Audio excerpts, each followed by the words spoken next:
여러분 반갑습니다. 이제 13강 고전문학 작품 두 번째 시간 시작하도록 할게요. 교재 101쪽 어부사시사부터 시작해서요. 110쪽 허생전까지 마무리를 하도록 할게요. 자, 그러면 우리 바로 어부사시사 작품 분석 좀 들어가도록 하겠습니다. 분석표 먼저 볼게요.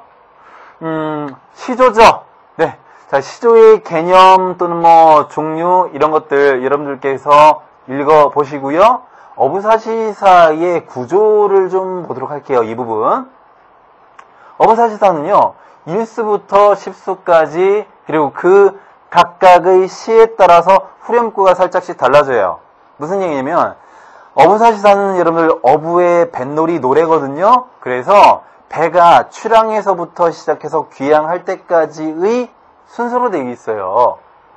1수 배 떠라, 배 띄워라, 닷 들어라, 닷을 올려라, 돛 따라라, 돛을 달아라, 이어라, 노를 저어라, 노를 저어라. 6수 그리고 돛 띄어라, 돛을 내려라, 배 세워라, 배 메어라, 단 내려라, 배 대어라, 배 붙여라.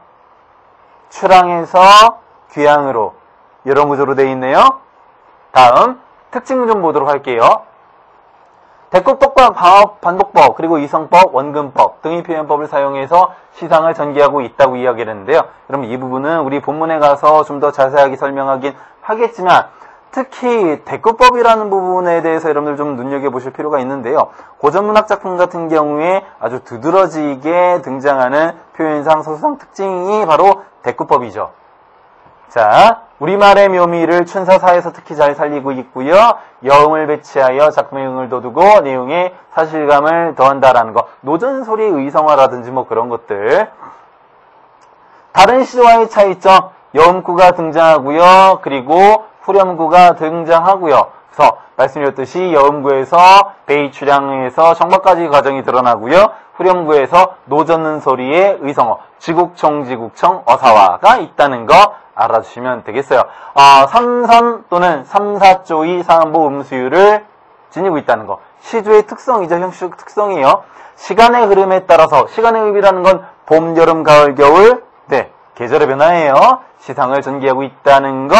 선명한 색채의 대비를 통해서 자연의 모습을 그려내고 있습니다. 본문에 가서 말씀을 드리도록 하겠습니다. 그래서 어부사시사의 구서 봄, 여름, 가을, 겨우, 춘, 하, 추, 동의 시로 되어 있다는 거 알아두시면서 그럼 우리 첫 번째 춘사, 사부터 시작하도록 할게요.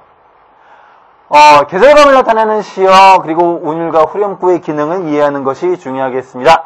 우는 것이 뻐꾸기가 푸른 것이 버들숲가. 여러분들 조금 전에 선명한 색채의 대비라고 이야기를 했는데 바로 여러분 이겁니다. 뻐꾸기, 흰색, 그리고 푸른 버들숲. 우는 것이 뻐꾸기인가 푸른 것이 버들숲인가. 네, 동적 이미지, 정적 이미지, 그리고 청각적 심상, 시각적 심상 이렇게 다르네요. 그리고 아까 여러분들 말씀드렸죠? 백구법. 자, 이어라 이어라 노를 저어라 어촌 두어집이 내 속에 안개 속에 보였다 말았다 보일락말락 하는구나. 맑고 깊은 연못에 온갖 고기가 뛰노는구나. 역동적이고 활기찬 어떤 그 정치 봄철의 풍요로운 어촌 네 강가마을의 풍경을 보여주고 있군요. 평화로운 어촌의 봄 경치를 보여주고 있습니다. 다음 연잎에 밥 써두고 반찬을 정말 말아. 이런 우리 청산별곡에서 남아자기 구조개 그리고 머루와 달에 이런 것들 같이 떠오르시면 돼요. 자연에 와서 여러분들 소박한 음식을 먹는 것이죠. 반찬 장말하지 마라. 뭐 고기 반찬 필요 없다. 그냥 연잎에 쌈밥을 싸 먹을 거래요. 소박한 음식이 되겠죠. 분수에 만족하는 상 안문지죠. 이런 정서 알 수 있겠네요. 청양잎 그리고 녹사의 연잎 여름의 계절적 배경을 암시하는 시어고요. 우리는 잠깐 다시 돌아가면 버들숲 봄의 계절적 정취를 알 수 있게 해주는 시어죠. 자, 하사투로 다시 돌아오겠습니다. 무심한 백군한 내존난가 제존난가. 욕심 없는 흰 갈매기가 나를 따르는 것인지 내가 갈매기를 따르는 것인지 모르겠다. 갈매기와 내가 친구가 되었다. 자연과 인간이 하나가 되었다. 무라일체 안문지적의 태도, 무라일체의 태도, 계절감을 나타내는 시어들. 요 정도 알아주시면 되겠어요. 다음 가을시 보도록 하겠습니다. 속세를 벗어난 곳인 물외의 의미, 어부생활을 잡으심, 계절감. 물외의 조한일이 어부생애 아니러냐라고 이야기를 했는데, 네, 물 바깥에, 여러분들이 바깥 외쪽이 있죠? 외자라는 한자가 드러나면 고전에서 무엇을 제거하다 또는 제외하다 뭐 이런 의미로 해석하시면 돼요. 그러니까 예를 들면 out of 또는 뭐 without 이런 의미로 속세를 벗어난 곳에 맑고 깨끗한 일이 어부의 삶이다. 여러분 어부의 삶에 대한 뭐가 드러나는 거예요? 자부심. 배 띄워라. 어물 웃지 마라. 내가 물고기 잡는 늙은이라고 해서 비웃지 마라. 그림마다 그랬더라. 고전 작품에 누구나 다 낚시하는 어부의 모습을 그렸다. 지국청 찌그덩 어여차 사시응이 사계절의 즐거움이 모두 즐거우나 가을강의 즐거움이 으뜸이다. 가을의 계절적 배경을 나타내주고 있는 소재죠. 그래서 속세를 벗어난 곳의 물외 의미 그리고 어부생활의 자부심 초장에 초장에 나와 있고요. 계절감 나타내는 시어 종장에 나와 있죠. 겨울시 보도록 하겠습니다. 동사사 계절감을 나타내는 시어 그리고 속세인 인간과 대비되는 선계 자연의 세계 불계 그래서 인간 신선세계 부처가 사는 세계인가 자연적 가치, 인간적 가치의 대리, 그리고 대조적 구조. 간담의 눈갠 후에 경물이 달라졌구나. 눈이 내렸어요. 그래서 경치가 달라졌다고 이야기합니다. 계절적 배경 나타내주는 소재, 아름다운 겨울 풍경, 만경률이 끝없이 맑은 강, 천첩, 옥산, 첩첩이 쌓여있는 눈 덮인 산, 네, 아름다운 자연의 모습을 나타내주고 있는 것이죠. 신선세계인지 불처가 사는 세계인지 인간이 아니다 라고 이야기해서 아름다운 경치를 부각시켜주고 있는 부분이죠. 자, 만경률이 천태복산 신세계 이미지, 색채 이미지 드러나 있고요. 알아두시기 바랍니다. 자, 그러면 우리 다음 작품 보도록 할게요. 김만중의 여러분들 고전소설 구멍 봅시다. 작품의 여러분들 그 특징 그리고 성격 좀 먼저 보도록 하겠습니다. 여러분들 구멍 제목의 의미 다들 공부하셔서 아시죠? 자, 아홉 구자 뭐죠? 성진과 팔선녀. 네. 그리고 양소유, 이처, 육처를 말하는 것이죠. 운. 여러분 구름은 어때요? 구름은 자죠? 생겼다가 덧없이 흩어지죠? 뭐 덧없음, 불교의 공사성, 뭐 이런 것들. 꿈 역시 마찬가지로 한낱 꿈에 불과하다. 작품의 여러분 우리 구조를 좀 먼저 보도록 할게요. 여러분 이거 가장 중요한 겁니다. 액자 구조 그리고 환몽 구조로 되어 있는데요. 현실, 꿈, 현실로 되어 있어요. 구조는. 근데 중요한 게 뭐냐면요. 현실, 꿈, 현실 구조가 원래 없는 현실은 인간계여야 되잖아요. 상식의 세계. 꿈에서는 여러분들 인간계가 아니어도 되죠. 그리고 상식의 세계가 아니어도 되죠. 근데 구운몽은 달라요. 구운몽의 경우에는 구운몽의 현실 세계가 초월적 세계입니다. 반대로 구운몽의 꿈의 세계가 인간계예요. 그래서 성진과 이처육첩이래요. 성진과 팔선녀가 존재하는 꿈의 세계가 어떤 초월적인 그런 비상식적인 세계이고요. 그리고 사성적 가치는 불교이고요. 꿈속의 세계에서 이제 인간으로 태어나죠. 인간적 가치 그리고 사상은 여러분 입신양명 출세하죠. 유교예요. 이런 식으로. 그래서 현실은 천상계이고요. 선계이고요. 꿈은 인간계이고요. 외화내화, 성진과 팔선녀 인물은 그리고 양소유와 이처육처, 불교 그리고 유교의 입신양명. 이 구조 알아두시기 바랍니다. 자, 그래서 제목의 상징성 아까 여러분들 말씀드렸죠? 이 정도 알아두시면 되겠어요. 네, 자 여러분들 작품의 의의 그리고 특징 여러분들께서 알아두시면 되겠고 전체 줄거리 보시기 바랍니다. 우리 그 작품에도 나와있죠. 교재에도. 자, 몽중몽 구조 아까 여러분들 설명했던 바로 그 내용 똑같은 구조입니다. 자, 확인하시고요. 그 다음에 우리 본문으로 바로 넘어가도록 할게요. 성진이 인간계로 추방당하는 원인 불가의 적막함의 회의를 품고 팔선녀의 아름다움과 세속의 부귀공명으로 번뇌하고 있죠. 중국 당나라 때 인도에서 온 육간대사가 남학경상 연화봉에서 불법을 베풀고요. 성진을 보내서 살해했는데 남학 위부인 시녀와 만나서 복숭아꽃으로 구슬을 만들어서 희롱을 하죠. 팔선녀의 아름다움에 미혹당하고 세속의 부귀공명을 번뇌하다가 어떻게 인간 세상으로 추방당하는 것이 바로 꿈속의 성진 양소유로 태어나는 것이에요. 성진은 회남 수주현 양처사의 아들 양소유로 태어난다. 이제 여러분들 내화로 간 겁니다. 인간계죠? 이제 꿈속에서, 현실계에서는 초월적 세계 그리고 불교적 가치관이 지배한 세계, 꿈속으로 넣으면 인간계, 상식의 세계 그리고 유교적 가치관이 지배한 세계. 양소유, 화주 화음연의 진채봉은 양소유의 풍채를 보고 혼약을 정하고, 그리고 진채봉은 그 부친 이제 국리를 합쳐가고요. 그리고 과거길에 오르고요. 낙양에서 기생, 개서머를 만나고요. 여러분 차례차례 이제 그 팔선녀도 역시 마찬가지로 인간 세계로 돌아와서 어떻게 꿈속에서 이처육첩으로 만나게 되는 거예요. 교수인 정경패의 미모를 몰래 살펴본다. 이 인물들. 자, 본문 보도록 하겠습니다.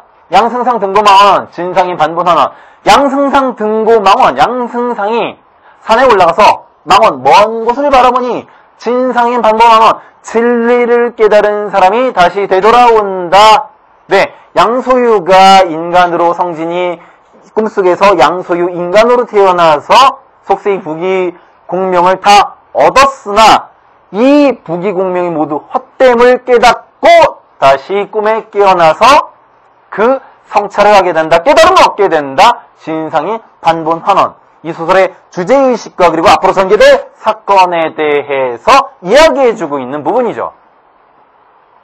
마지막 장 제목, 앞으로의 사건 전개, 그리고 주제, 이거 중요합니다. 온갖 진귀한 음식과 듣기 좋은 음악. 자, 세속의 무기형 영화의 염증이 났고요. 시간적, 계절적 배경, 양승상의 슬픔. 찾아보는 것이 중요하겠네요. 양부인과 육랑자를 데리고 대에 올랐습니다. 귀에 관연이 슬민지라. 듣기 좋은 음악이 이제 듣기 싫대요. 다만 추는, 네, 여러분들 양소위의 이처유축 중에 가추는입니다. 추는으로 하여금 과일 바구니를 붙들고 개서멀로 하여금 이처유축, 옥으로 만든 솔병을 이끌며 국화주를 부어서 처첩이 차례로 술을 따르되, 자, 비낀 날이 곤명지에 돌아지고, 네, 연못이군요. 곤명지라고 했으니까 구름 그림자가 진천에 떨어지니 눈을 한번 보니 가을빛이 창망하더라. 여러분, 가을 다음에 겨울 오죠. 석양 뒤에 밤이 오죠. 전부 다 쇠락, 하강, 소멸, 죽음의 이미지예요. 승상이 스스로 옥피리를 잡아두니 여러분들 그 옥피리 소리가 우는 듯하대요. 고할 듯하대요. 형경이 역소를 건너죠. 점리를 이별하는 듯하대요. 패왕이 여러분들 이 초안지에서 다들 아시죠?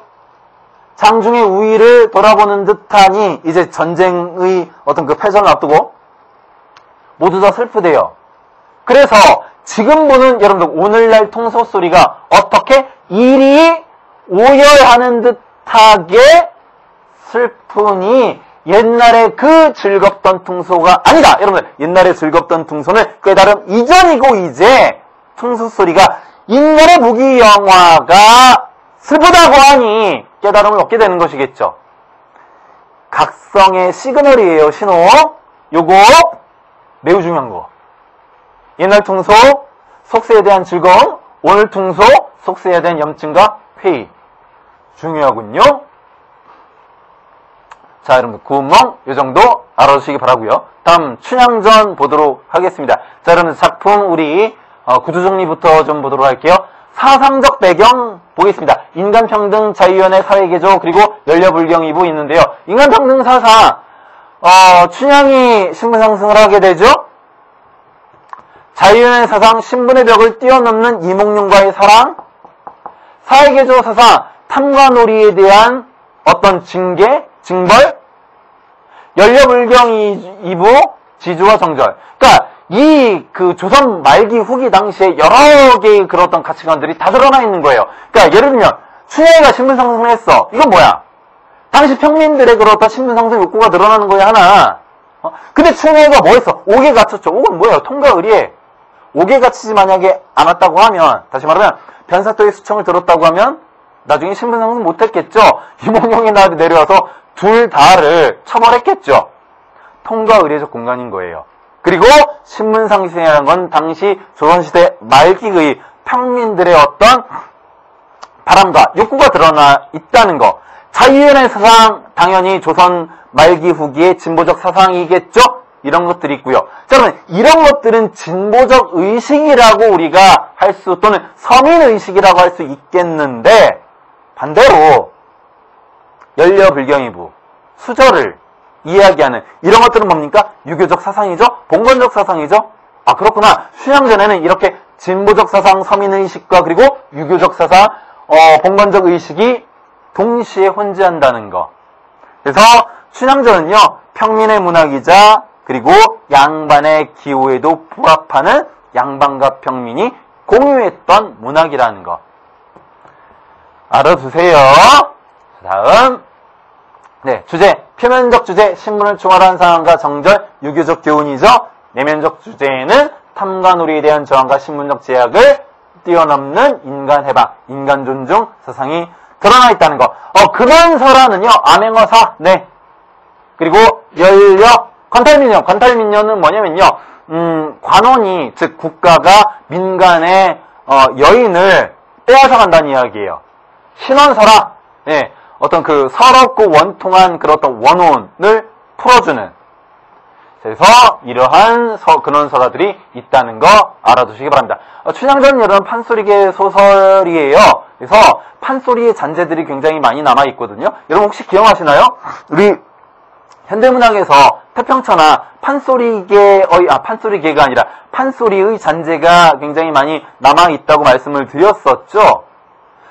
춘향전 같은 경우에는요, 어떻게 발전이 된 거냐면, 판소리계 소설들은요, 근원설화가 있어요. 그리고 그 근원설화가 판소리로 발전이 됩니다. 굽이 전승되다가, 그러다가 문자로 전착된 게, 네, 판소리계 소설이에요. 그래서 이런 판소리계 소설들은요, 판소리의 어떤 그 운문적인 또는 특징들을 많이 담고 있어요. 자,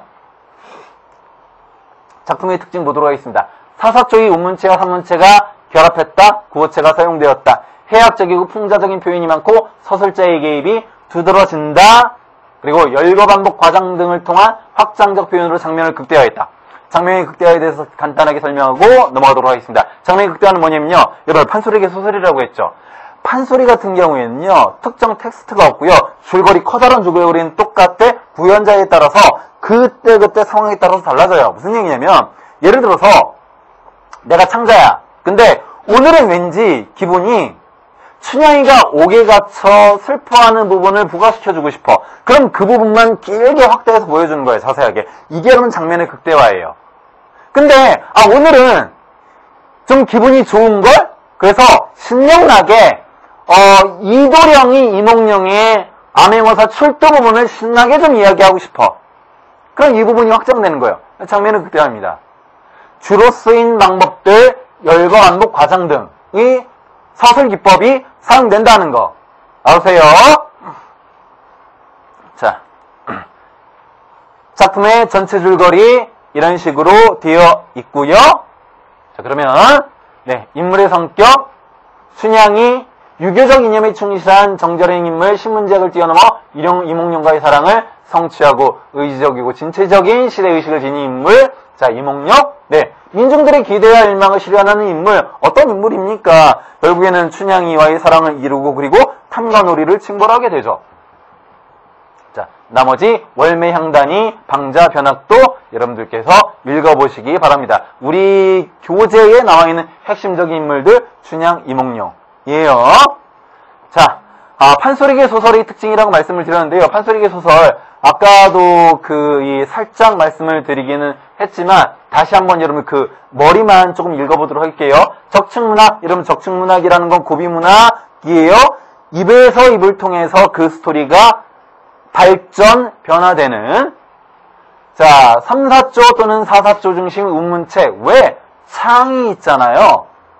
그리고 문체의 이중성, 양반층 언어와 서민층 언어. 여러분들 아까 그 주제의식에서 마찬가지로 어떤 서민의 의식, 진보적인 의식, 그리고 양반의 유교적인 정적 이런 것들이 드러났다시피 양반의 기호와 그리고 서민의 기호가 동시에 충족되는 이러한 문체적 특징도 있다는 거. 자, 전라도 지방방언, 남원이 공간적 배경이죠. 의성어, 의태어, 그리고 상투적인 비유적 표현 많이 사용되고요. 이러한 것들 장면의 극대화 아까 설명했고요. 그리고 작가의 개의, 편집자적 논평, 이런 우리 고전 문학, 고전 소설에서 대표적으로 드러나는 어떤 문체적 특징이죠. 네, 근원설화 그리고 판소리, 판소리계 소설, 신소설 이런 식으로 발전한다는 거 알아두시기 바랍니다. 그래서 열려설화, 춘향, 가, 노래, 판소리, 춘향, 전, 옥중화. 자, 판소리 요소, 네, 광대, 그리고 고수 있고요. 판소리 장단은 진양조, 중모리, 중중모리, 그리고 자진모리, 휘모리. 여러분들, 진양조, 중모리, 중중모리, 자진모리, 휘모리는요, 서양의 그 빠르게 말해서 음악에서 이런 것들 있잖아요. 라르고, 아다지오, 렌토, 안단테, 안단티노, 모데라토, 알레그레토, 알레그로, 비가체, 프레스토 이런 것들 있죠. 이 빠르기 말이라고 생각하시면 돼요. 자, 그러면 우리 본문 보도록 하겠습니다. 사건. 자, 요 내용. 전라도 남원에서는 월매. 자, 그 딸 춘향. 어느 봄날 사건이 시작되는 시간적 배경. 이몽룡 눈에 띄게 되고요. 자, 이몽룡 첨례반에서 방자를 시켜 만나게 된다는 거. 특별한 내용 없습니다. 자, 다음 보죠. 여러분, 이 부분부터 이제 중요한 부분입니다. 절정 부분, 편집자적 논평, 반어적 표현, 그리고 인물의 의도와 대사의 성격. 자, 보죠. 여봐라, 사령들아. 원전에 여쭈어라. 너희 그 원님, 네, 사또 앞에 이야기해라. 거지가, 여러분, 거지, 여기서 거리는 누구예요? 거리 행사를 하고 있는 이몽룡을 말하는 거예요. 나도 생일 잔치에 왔으니 술과 안주 좀 얻어먹자고. 네, 좋아하지 않겠죠? 저 사령 거동보소, 판소리 사설의 문체예요. 판소리 사설의 창, 그리고 창자가 관객과 커뮤니케이션 하잖아요. 그 흔적이 남아있는 겁니다. 어느 양반이 간데 우리 안전님, 우리 사또, 네, 원님 앞에서 거린 혼금하니, 거지는 들어보내지 말라고 했으니 그런 말 하지 마시오. 자, 등밀천에는 어찌하니 명관인가? 여러분들, 어찌하니 명관인가? 반어법이죠? 명관이 아닌 것이죠? 운봉이 그 거동을 보고. 자, 여러분들, 운봉, 변사또의 생일잔치에 놀러온 이웃 벼슬아치예요. 네. 본관에게 청하는 말이 저 거린 의관은 옷은 비로 허름하나 양반의 후손인 듯하니 말석에 앉히고 술이나 먹여보냄이 어떠하뇨? 하자 본관이 하는 말은 운봉소견대로 하는 이 많은 소리 후딘맛이 사납겠다. 여러분들, 운봉이 제안을 하고 변사또가 수락했지만 기분이 좋지 못하다는 이야기죠. 이런 보세요. 서술자가 뭐하고 있습니까? 변사또의 심리까지도 지금 제시 평가하고 있죠. 뭐예요? 편집자적 논평을 말하는 것이에요. 오냐?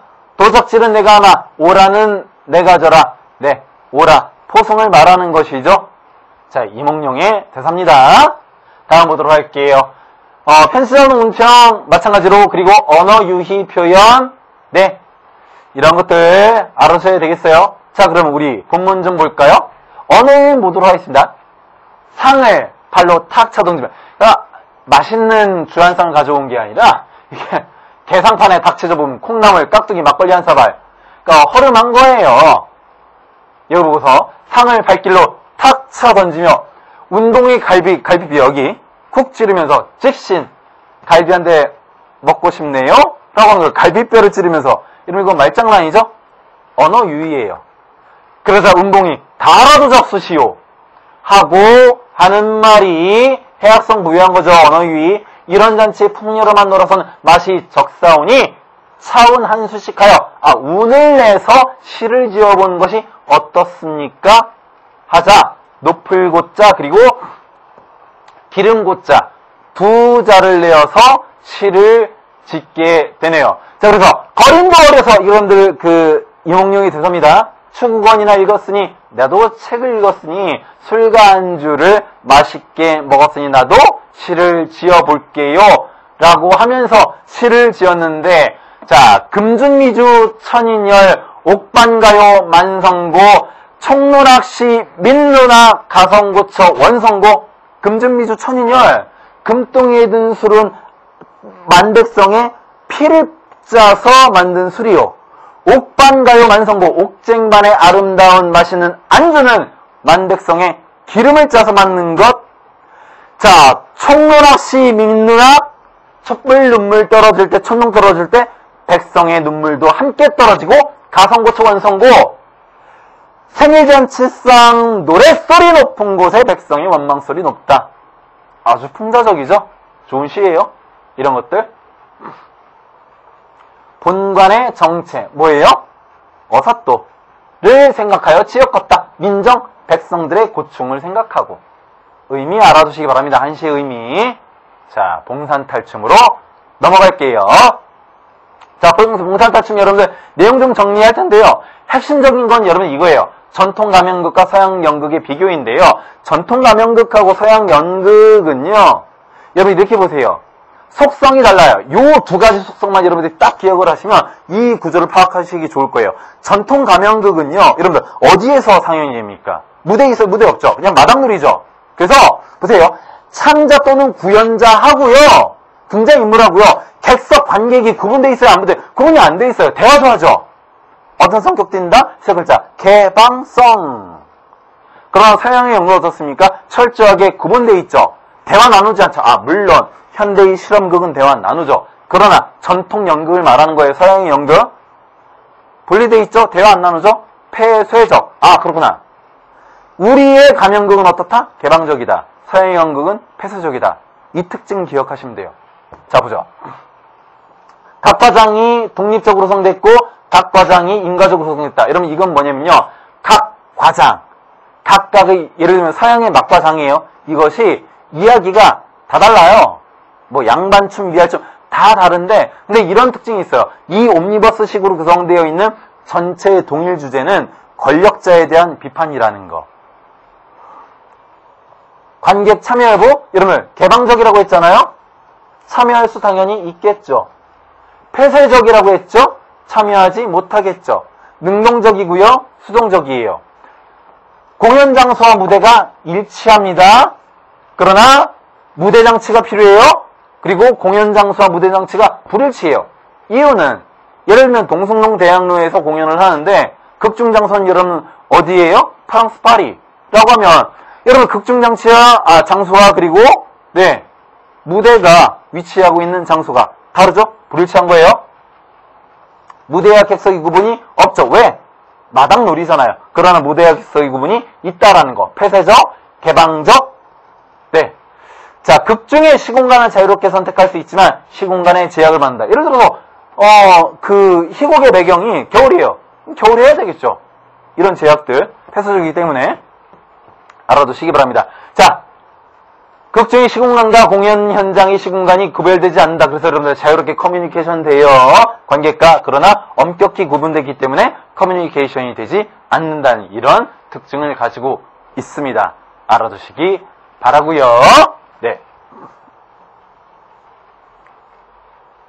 가명극의 소통구조, 그리고 성격, 배경, 주제, 그리고 주제의식 여러분들께서 읽어보시기 바래요. 다음. 네. 그리고 구성, 그리고 여러분들 알아두시고요. 여기서 여러분 말뚝이의 그 봉산탈춤의 재단 구조 있죠? 구조 중에서 특히 있지 않습니까? 이 부분 가장 중요한 겁니다. 이거 좀 알아두세요. 양반 나오신다.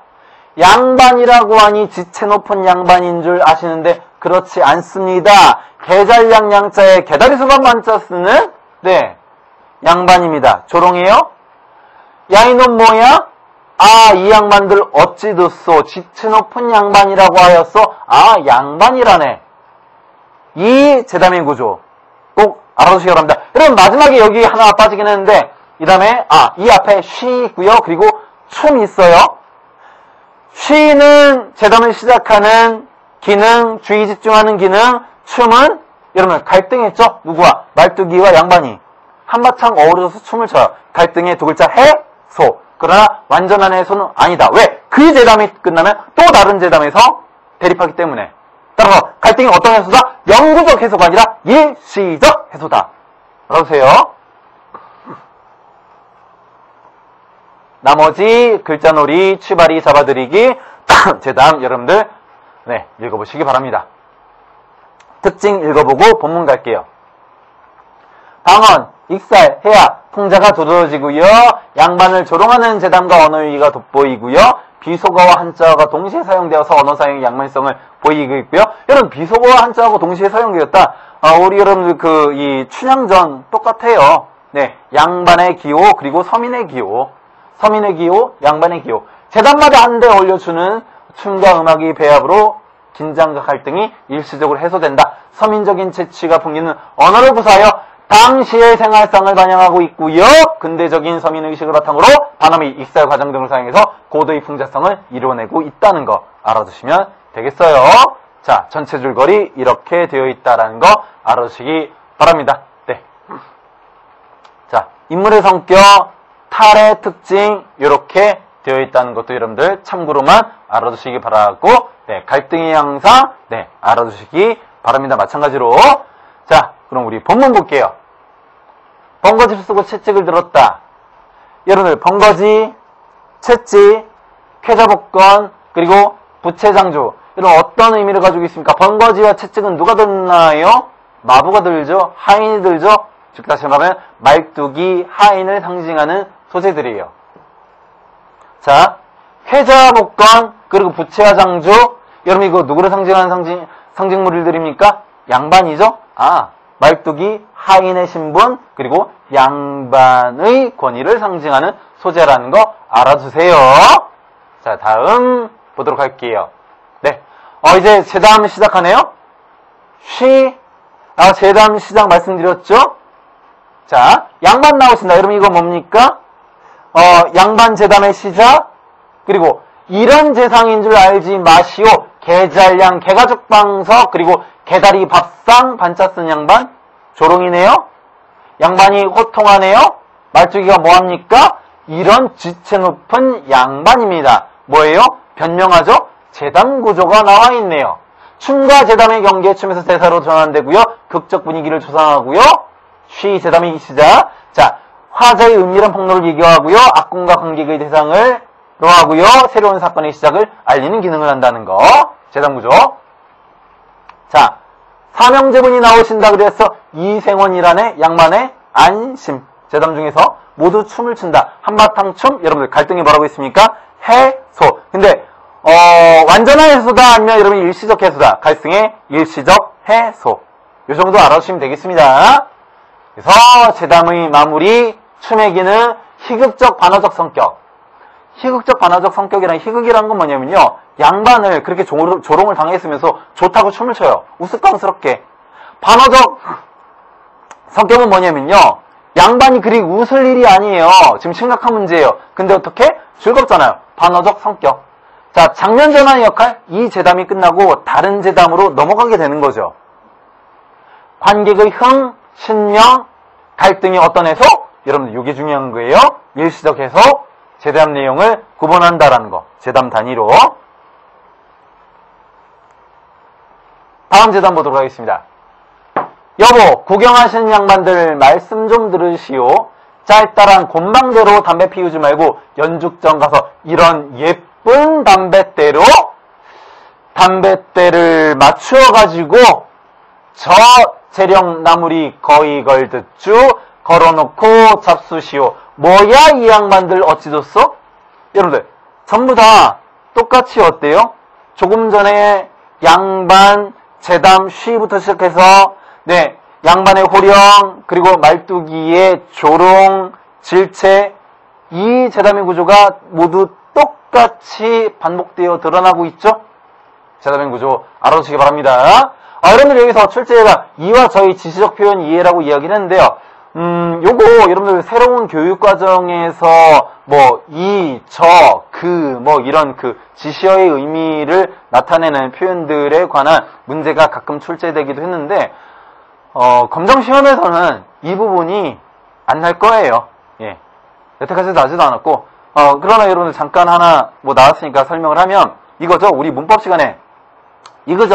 이것저것 그거 우리 지시관형사, 지시대명사 기억나시죠? 이건 뭐예요? 지시관형사죠. 그래서 이라고 하면 뭡니까?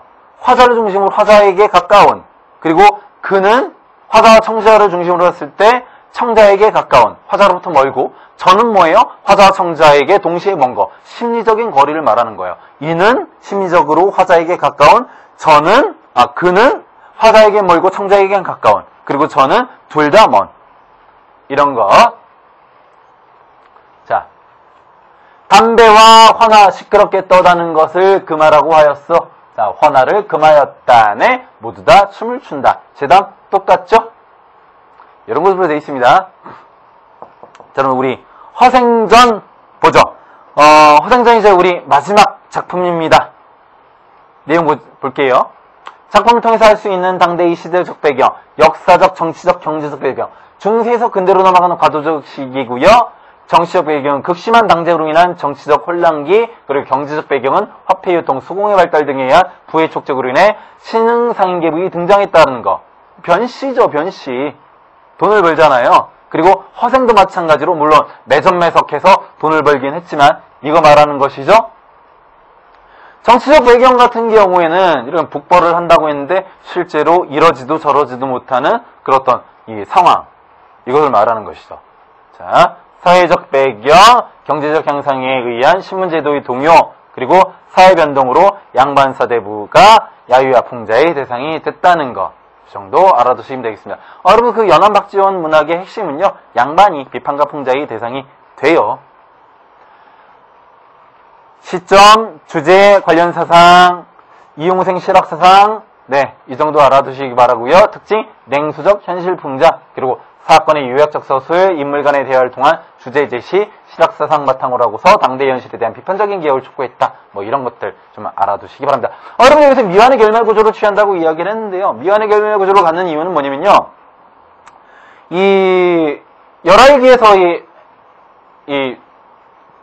열알기에서 이 작품, 네, 화성전, 갑자기 화성전 같은 경우에 중국을 여행하는 도중에 누구로부터 들었다 로 시작하고, 그리고 여러분 군도 있잖아요. 군도도 실패하죠. 다들 읽어서 여러분 아시죠? 그 이유 다들 아시죠? 만약에 여러분들 이게 성공하고, 그리고 이게 만약에 연안 박지원의 얘기라고 하면 이건 여러분 역모의 혐의를 가지고 있는 것이죠. 그래서 이에 대한 어떤 면피성, 구조, 이것들은 마찬가지입니다. 알아주시기 바랍니다. 자, 그래 전체 줄거리 이런 식으로 되어 있어요. 그럼 우리 본문의 내용 확인하겠습니다. 본문 보죠. 인물석의 허생과 허생이처, 그리고 배경, 목적골, 남산기슭이 초라한 초가집이 나옵니다. 자, 목적골 살았다. 공간적 배경. 자, 허생, 그리고 허생이처가 삭바느질을 해서 살았다. 여러분들, 우리 화생전에서 앞부분이 있잖아요. 그러니까, 앞부분에서 허생이처가 허생에게 나무라고, 허생이 이제 그릴 길을 그만두고 돈 벌러 나가지 않습니까? 이 부분을 중심으로 앞부분, 즉 다시 말하면 허생의 처가 허생을 나무라는 부분 내서의 작가의식의 소유자는 허생의 처예요. 근데 그리고 허생은 당연히 비판받아야 하는 당시의 사대부고요. 그러나 그 뒷부분이 있죠. 변씨로부터 돈을 빌려서 이제 성공하는 부분, 이 부분에서는 허생이 작가의식의 소유자로 바뀌게 됩니다. 이게 달라져요. 다음 지문 보죠. 그래서 작가의식을 대변하는 허생 하나의 역할, 그리고 서술형 특징 보죠. 하루는 그의 처가 몹시 배가 고파서 울음 섞인 소리로 말했다. 당신 평생 과거를 보지 않으니 글을 읽어 무엇합니까? 독서를 익숙치 못하였소? 장인밭이 일 못합니까? 장사는 못하시나요? 그럼 도둑질이라도 하세요. 여러분들, 자, 과거는 뭐예요? 입신양명, 그리고 출세의 수단이에요. 현실적인 목적. 독서는 윤리이상적 목적, 그리고 장인바치, 장사, 도둑질. 여러분들, 이건 뭡니까? 허생의 처가, 허생 안에, 다시 말하면, 작가의식의 소유자가 누구? 비판의 대상이 양반에게 이야기하는, 그쵸? 어떤 현실적인 가치를 뜻하는 것이죠. 요 정도 알아두시기 바랍니다. 자, 다음 질문 보도록 할게요.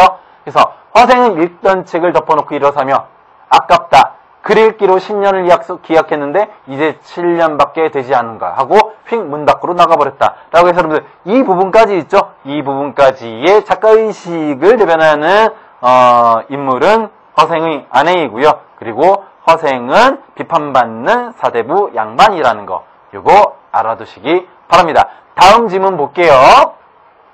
이제 허생이 변실부터 만냥을 빌려서 매점매석을 하죠? 매점매석을 하는 허생의 상행위, 그리고 부실한 국가경제에 대한 허생의 걱정. 삼남의 길목 안성에서 대추, 밤, 배, 석류, 귤, 유자 등의 과일을 모조리 샀다?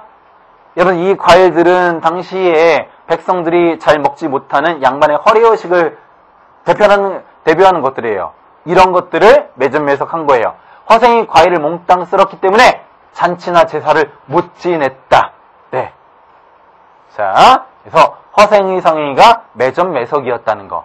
요거 알아두시기 바라고요. 그 다음에 만냥으로 온갖 과일의 값을 좌우했으니 우리나라 형편을 알만하구나. 여러분들, 만냥으로 그때 당시 뭐 엄청나게 큰 돈이었긴 하겠지만 그냥 이렇게 생각하시는 거예요.